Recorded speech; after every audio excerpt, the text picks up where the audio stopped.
জেলা পরিষদের ৭৬টি পঞ্চায়েত সমিতিতে ৯৮টি এবং গ্রাম পঞ্চায়েতের ৭৩১টি আসনে লড়াই করছে কংগ্রেস। আগামী ৮ই আগস্ট হবে পঞ্চায়েত ভোট, সেই লক্ষ্যে তাদেরও প্রচার চলছে।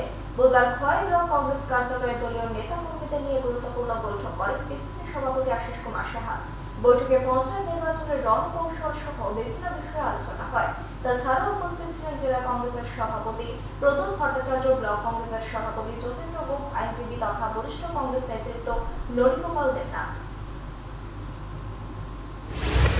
জাতীয় কংগ্রেস নেতৃত্ব, আমাদের প্রদেশ নেতৃত্ব, আমরা সকলে মিলে সন্ত্রাসকে কিভাবে প্রতিরোধ করে এগিয়ে যাওয়া যায়, আমাদের প্রার্থীদের পক্ষে প্রচারকে আরও বেশি তেজি করা যায় এবং বিভিন্ন জেলায় জেলায় আমাদের নেতৃবৃন্দদের তাদেরকে একটা দিশা নির্দেশ দিয়ে তাদের সঙ্গে সলা পরামর্শ করে ৮ই আগস্ট নির্বাচন অবাধ ও সুষ্ঠুভাবে সম্পন্ন করা যায়।